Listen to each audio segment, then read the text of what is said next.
You, me, or nobody is going to hit as hard as life. But it ain't about how hard you can hit. It's about how hard you can get hit and keep moving forward. It's about how much you can take and keep moving forward. It's how winning is done. This quote was by Rocky Balboa in the movie Rocky Balboa. Folks, how many times in your life has something terribly gone wrong? Or perhaps life has thrown you a curveball that you just didn't expect and you didn't know what to do about it. Have you ever been in a situation where you kept getting hit from one roadblock to another? Imagine driving with your spouse on a road trip, getting hit with terrible traffic, and you're literally parked on the freeway for a solid hour. Then driving up the mountains on a narrow road, going through the ridge line, and you're seeing a brush fire literally coming over the ridge.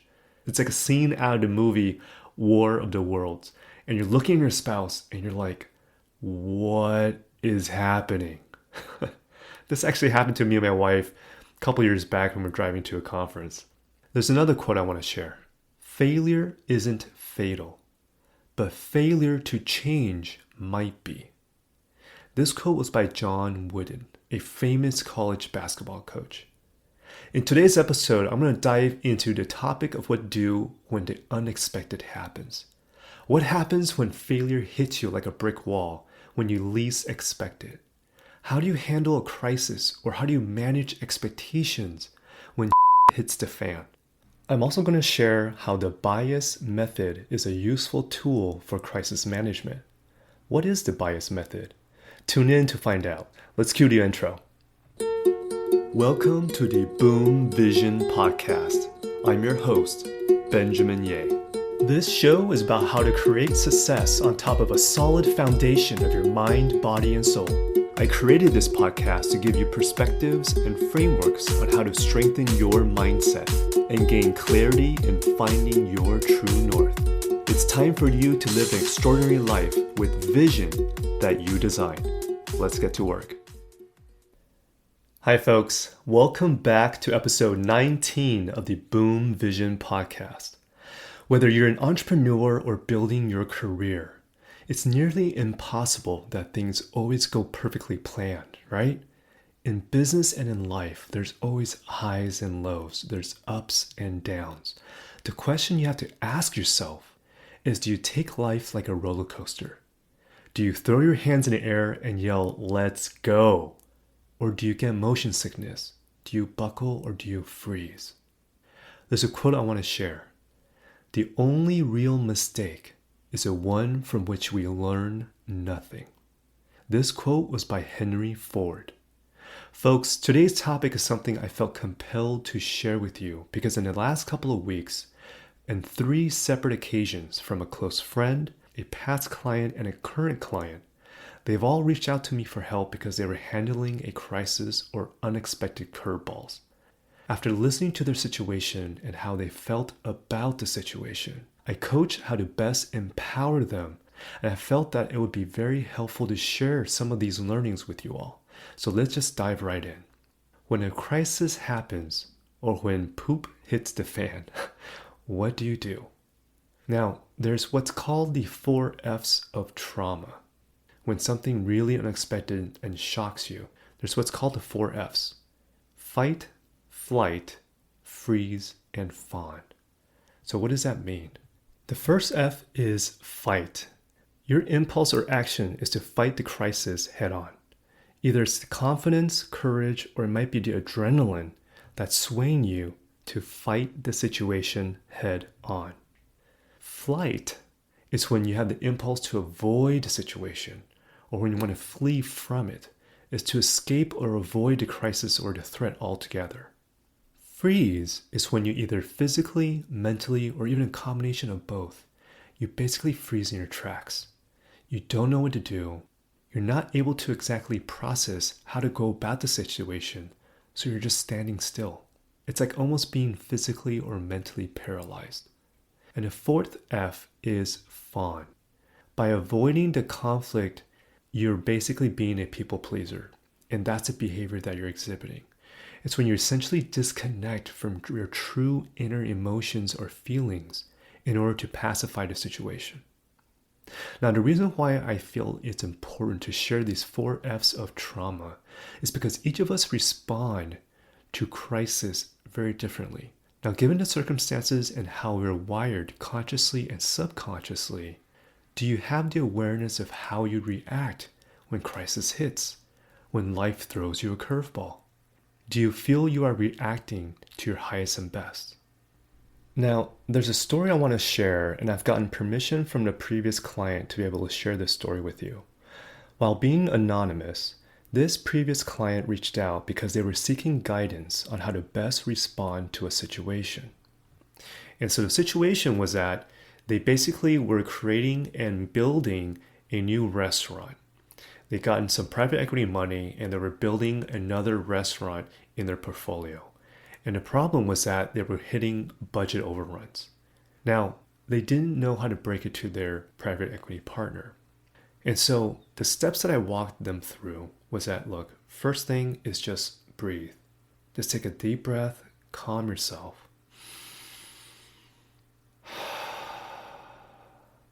And just get into that calm state, because initially when you're hitting that crisis, you might be having adrenaline pumping through your veins. You might be actually having heightened emotions. And the best thing you can do, if it's not life-threatening, is to calm yourself. And then the next couple steps is identify, assess, and finding solutions. Identify what's happening. Where are the holes in the ship? And once you identify those areas, you have to be able to assess it.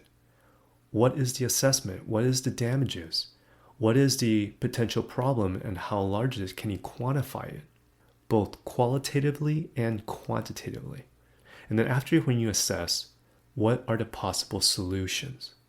So the 4 steps are breathe, identify, assess, and solutions. So in this case, I was telling my previous client that take a deep breath to calm yourself down. And then after that, identify. Identify all the variable components that has changed. For example, one of the major components of the budget overrun is the FF&E. FF&E stands for furnitures, fixtures, and equipments.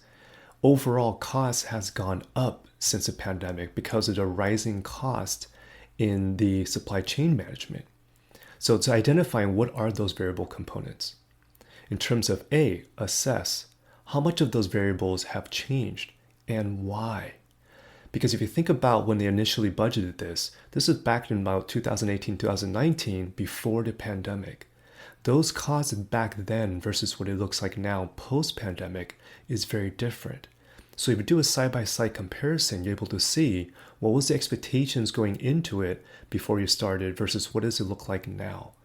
And once you're able to see those comparisons, you got to be able to provide context.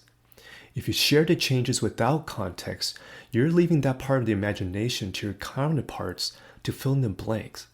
And most likely, what they envision what happened will not be the same as what you know really happened. So you got to be able to be clear, concise, and simple in sharing those main highlights when you provide context. And then last but not least is S, solutions. Present a base case for what you expect a budget to be now and the expected opening date versus what could happen if there might be further delays. What are the change orders that are a must versus what are the change orders that are wants, so they can prioritize how much additional funding you need in this additional ask for the budget overrun. And so the main takeaway in breaking down these steps is that, do you have the awareness on how you're responding to the curveball? If what's happening is not life-threatening, are you taking a pause and calming yourself and evaluating which one of the 4 F's is your initial response? What does your impulse naturally gravitate towards? Is it fight? Is it flight? Or is it freeze or fawn? And when you realize that, is that type of response the highest and best? And so, what are the action steps you can take with this week's episode? It's what I call the bias method, BIAS. B stands for breathe. Take a deep breath. If you remember, when you exhale longer than you inhale, you're activating your parasympathetic nervous system to be able to calm yourself down. And in that calm state, you're able to quiet your wind tunnel. you're able to lower your adrenaline, you're able to lower the emotions and feelings that are running through your veins. And so once you do that breath work and breathe to calm yourself down, I stands for identify. Identify where the problem areas are at. Where are the symptoms showing up? Metaphorically, where are the holes in the ship? Then A stands for assess. Assess the damages of the situation. Assess where the root causes are coming from. Are you able to quantify or qualify how big or small the damages or problems are at? And last but not least is S. S stands for solutions. What are the different solution options that you can take to alleviate and solve the situation? Is there more than one solution? Now, depending on your situation or crisis, if you're experiencing this alone, then write the bias method down because it can help you solve your crisis in a more calm state. However, if you have more than one person that you need to share this situation with, kind of like my previous client, then you have to learn how to manage expectations. Now, if this is a case, then it just reminds me of a story back when I was working at the family office I like to share. Back then, there was the chief people officer and the chief technology officer, Leonard. It was someone that I really respected. And I remember this one time we were having a conversation with other parties on a conference call. I think there was at least 4 or 5 different people on the call.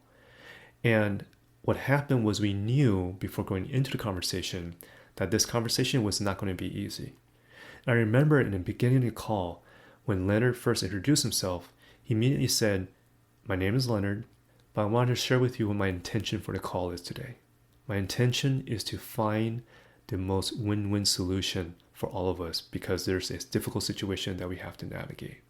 And so anything that I share, anything that I provide as feedback or recommendations, it has to match this intention of finding a win-win."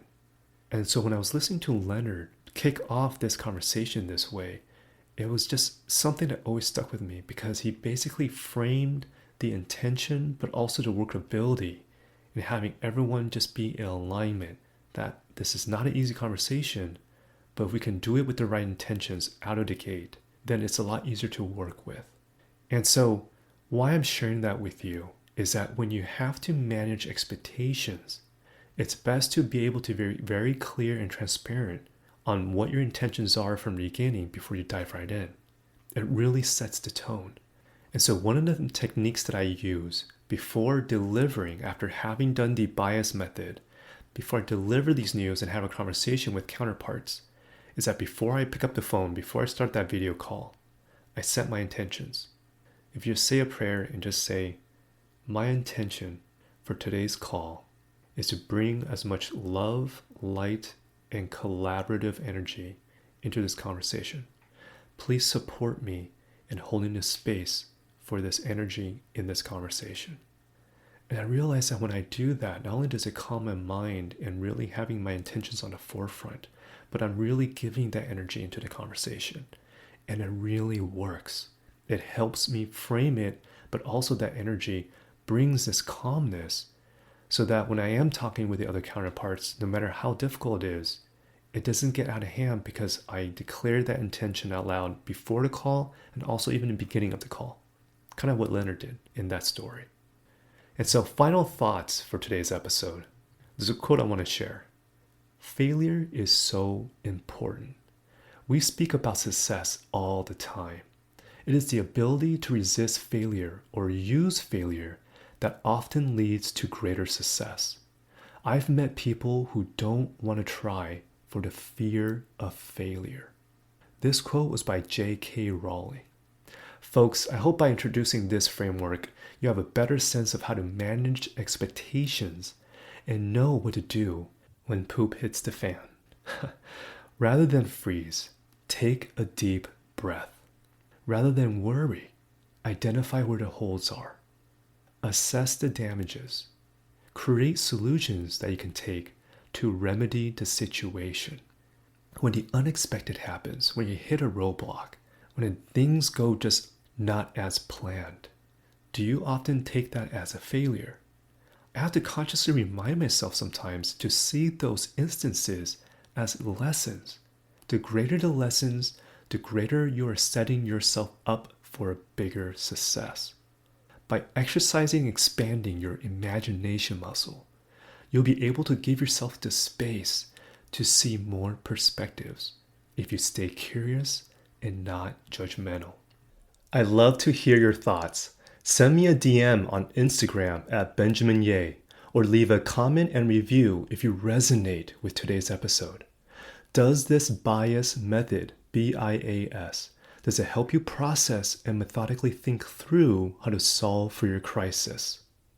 As always, if you feel you've gained any value from today's episode, please subscribe to the Boom Vision podcast if you haven't already done so. Share this episode with your friends, family, colleagues, or partners that you feel can truly benefit if they've hit a roadblock, if they've hit a crisis, and they just don't know what to do. And if you have a situation that you need help on, if you just need a soundboard to think something through, please feel free to reach out. If I can deliver a quick win for you in helping you process and empower you to navigate your situation, I'm happy to help. Until next time, folks, be kind to yourself, be in the light, be you. Thank you so much for tuning in to my Boom Vision podcast. If you'd like to find out more about me and this podcast, head over to benjaminye.com. That's spelled BenjaminYeh.com. If you haven't already, click subscribe, and I'll catch you next time.